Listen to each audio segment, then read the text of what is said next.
নমস্কার দেশবাসী, এই ভিডিওটা যেটা আপনারা স্ক্রিনে দেখছেন এবং এই ভিডিওটা আমেরিকার, যেখানে এই ঘটনা ঘটছে সেটা একটা ঐতিহাসিক স্থান।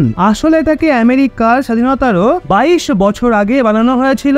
আমেরিকা স্বাধীন হয়েছিল 1776 সালে এবং ওই ঐতিহাসিক স্থান 1754 সালে স্থাপিত হয়েছিল। বিশ্বাস করুন, এই ফুটেজটা দেখে আমেরিকার অসংখ্য মানুষ, সে তারা রুলিং পার্টির পক্ষে থাকুক বা বিরোধী পক্ষের সমর্থক হোক, তারা সবাই বলছে এটা আমাদের পতনের সূত্রপাত। 250 বছর ধরে আমরা যা কিছু বানিয়েছি তা নষ্ট হওয়ার মুখে এসে দাঁড়িয়েছে।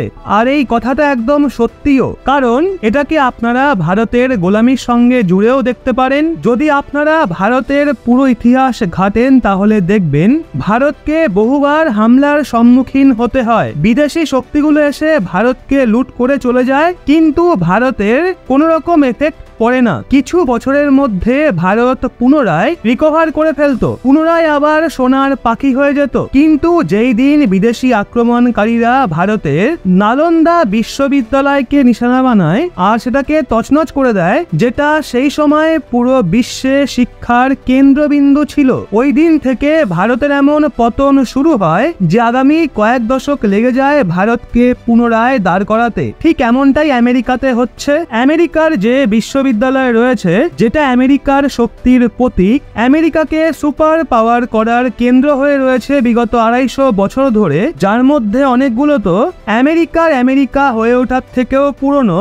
যেমন কলম্বিয়া বিশ্ববিদ্যালয়, ওই বিশ্ববিদ্যালয়ের অবস্থা বিগত 20 বছরে এতটাই খারাপ হয়ে গেছে যে সেটা জঙ্গিদের একটা ডেরা হয়ে গেছে। স্ক্রিনে আপনারা দেখুন, সদ্যই আমেরিকার যে কলম্বিয়া বিশ্ববিদ্যালয় রয়েছে, যেটার ভিডিও শুরুতেই আপনারা দেখলেন, সেখানে জঙ্গিরা এসে প্রোটেস্ট করছে। সেখানে স্বয়ং জঙ্গিরাই বলছে যে হ্যাঁ, আমরা নিজেদের লোক, নিজেদের পরিবারের মানুষজনদেরই পাঠিয়েছি কলম্বিয়া বিশ্ববিদ্যালয়ে, যারা ওখানে বিদ্রোহীদের না শুধু সমর্থন করছে, বরং যে স্টুডেন্টরা রয়েছে তাদেরকে উস্কাচ্ছেও ইসরায়েলের বিরুদ্ধে। আর এটাকে আমেরিকার সরকার এতটা জঘন্যভাবে হ্যান্ডেল করছে যে আপনারা ভাবতেও পারবেন না। আসলে এই পুরো মামলাটাকে সফিস্টিকেটেড ওয়েতেও পুরোপুরি হ্যান্ডেল করা যেত, কিন্তু আমেরিকার সরকার শক্তি প্রয়োগকে বেছে নেয়। আর কয়েক ঘন্টা আগে আমেরিকার হাজারো সুরক্ষা কর্মীরা, যাদের মধ্যে অনেকে সেনার লোক, অনেকে পুলিশ ডিপার্টমেন্টের হাই অফিসিয়াল র্যাঙ্কিং এর অফিসার, তাদের সবাইকে ঢুকিয়ে দেয় কলম্বিয়া বিশ্ববিদ্যালয়ে। স্ক্রিনে দেখতে পারেন,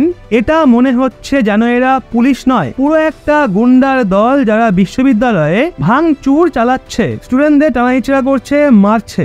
আপনাদের এটা বলে দিই, তারা যতই ওই ছাত্র হোক যারা ইসরায়েলের বিরোধিতা করছে, কিন্তু এরা ওই লোকজনই যারা আমেরিকার সেনার জন্য অ্যাডভান্স হাতিয়ার তৈরি করে, আমেরিকার অর্থব্যবস্থাকে মজবুত রাখে, আমেরিকা ডলারকে শক্তিশালী করে রাখে। যদি আপনাদের মনে হয় একটা বিশ্ববিদ্যালয় কি এমন প্রভাব ফেলবে, সেক্ষেত্রে একটা উদাহরণ শুনুন।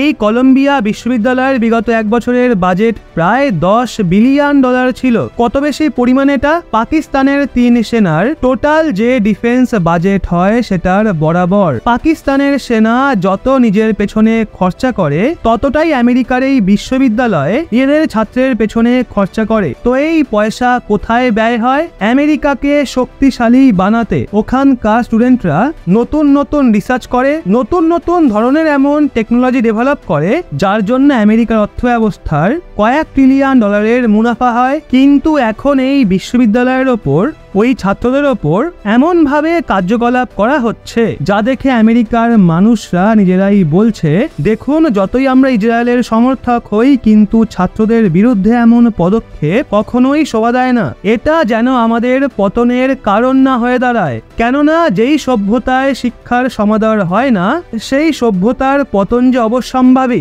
বেশি না। আমাদের রাজ্য পশ্চিমবঙ্গের দিকে তাকালেই চোখে জল চলে আসে। যোগ্য যারা রাস্তায় পড়ে, অযোগ্যরা বিলাসিতায় ওড়ে, শিক্ষিতরা সব গোলাম হয়ে অশিক্ষিতদের দাবায় ঘোরে। বুকে হাত রেখে বলুন তো, এমন সভ্যতার অগ্রগতি কি আদেও সম্ভব? কমেন্ট বক্স পড়ে রয়েছে আপনার মূল্যবান মতামতের জন্য। সবশেষে একটাই কথা বলবো, আসন্ন এই লোকসভা নির্বাচনে আপনার মূল্যবান ভোটটি তাকেই দেবেন যারা শিক্ষার কদর করে, শিক্ষাকে সর্বোপরি মানে। সরকার হোক জনগণের, কোনো ব্যক্তি স্বার্থের নয়।